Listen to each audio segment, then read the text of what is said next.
Árið 35 í fyrirtækinu sem byrjaði með einu skafti og fötum. Já. Var það eitthvað sem að þú gast mögulega sé fyrir þér á fyrstu metrunum? Nei, guð, þá hafði ég aldrei gert þetta náður. Ég hefði ekki ímyndað með þetta. Og þetta var ekkert einhver stefna sem ég tók eða... Það var svona... Neyðin kennir manni að halda áfram. Já, Lára Elísabet Eiríksdóttir á Eskifirði segist hefur verið skítblöng með eiginmanni veikindaleyfi og orðið að redda sér pening. Hún brá því á það ráð að kaupa sér skúringafötu, skaft, tuskur og efni til þrifa. Þetta var árið 2003 en núna 14 árum síðar erum við tæplega 40 manns í vinnu hjá Fjarðarþrifum. Það var verið að byggja við alla skóla hérna, þannig ég fekk verkefni þar stór og það fekk ég bara konur með mér sem voru í sumarfríum í frystihúsinu.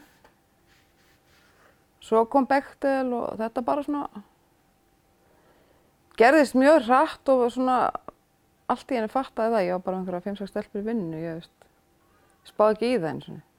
Lára segir að boltinn hafi almennilega farið að rúlla þegar samningur við Bechtel var í höfn en það er fyrirtæki sem byggði Alcoa Fjarðaál. Og voru svo sett undir norsku fyrirtæki. Það bara var mjög mikið þar, mikið að drífa og það voru svona pottar, þú veist, keyrðum á milli. Og þegar ég byrjaði þar uppalega þá var sko einn kaffiskúr niðri á sem sagt Alcoa-lóð og annar þar sem að kampurinn stóð. Og vatnið var geymt í svona belg upp á þakinu. Og ég man alltaf, ef það var frostið ég kom út og varst að taka með mér heitt vatnið heimann. Því það var allt frosið í belgjunum. Það var ekkert, það var bara fraus allt. Þannig að maður var alltaf með fullan bíla kóklöskum, fullum af vatni. Meðan álverið var í uppbyggingu tók Fjarðarþrif hverri byggingunni sem reis og sér í dag alfarið þrif þar. Og síðan þetta bara, og þú orðið svona, voru konið inn fullt af fyrirtækjum líka, bæði tengdum Alcoa og Bechtel. Og síðan bara fyrirtæki svona út allt sem komið þessu ekkert við. En þetta er bara mjög góð farvegi núna, mjög svona stabílt og það er nóg vinna fyrir alla daga. Ég verið rosalega heppin með starf. Það er bara þannig. Þetta er ekkert hægt nema að sést með gott starf. En þú sjálf í dag, ert þú eitthvað út af verkinni að...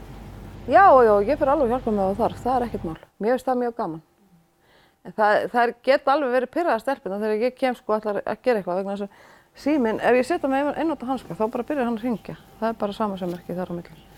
Og ég hef alveg komið inn í hús með þeim og byrja og ég tek eldhúsið segi ég og þær fara allt og ég er kannski ekki í hálfinu þegar þær eru búin að því ég er búin að vera í símanum allan tímann. Þannig að, já, þeim finnst ekki dúalega notalegt þegar ég kem að notala í símanum og þykist vera að gera eitthvað. Síðar bættu þau Lára og maður hennar Björgvin þvottahúsi og þurrhreinsum við reksturinn. Því að ég varð að kaupa mér iðnaðargræði til að geta þrifið þessar tuskur sem við vorum með því þetta var svo mikið og rosalega þvottar af því. Þegar Bechtel var að fara þá voru þeir með einhverja svaka straufvélar sem þeir hefðu aldrei notað og seldu mér það. Og svona í framhaldi af því voru ég að taka sænguföt og svona smá. Svo er þetta bara alltaf, þú kemur alltaf á annan tímapunkt og það er annarkvort ætlar bara að hafa þetta svona eiginlega ekki neitt, eða opna það. Árið 2012 hlaut fyrirtæki Svansvottun Umhverfisstofnunar og var það fyrsta ræstingaþjónustun á landsbyggðinni til þess.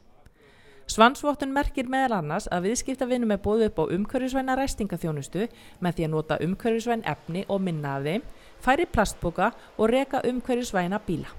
Þetta eru punktur sem við þurfum að ná. Það er með plastpokanotkun, efnanotkun og þau með bara vera umhverfisvæn efnin. Við þurfum að standa þetta og halda þessu. Það er alltaf verið að spá í þetta. Hvernig er hægt að gera betur? Flokkun og endurnýta og vera ekki að nota eitthvað svona einnota. Við erum ekkert í því Reynum að komast alveg hjá því að það er mögulega hægt. Og maður finnur alveg að þetta er svona, fólk er svolítið svona aðeins bara að pæla í þessu með flokkun og svona. En hvað svona stendur upp úr í þessu langa ferli? Mér finnst það bara rosalega merkilegt. Við höfum oft verið að tala það við hjónin. Hvað að við höfum getað unnið svona saman. Mér finnst það alveg við erum saman 24/7 og það finnst mér, ég er ekki viss að það getur það allir. Því það reynir alveg á við erum ekki alltaf sammála.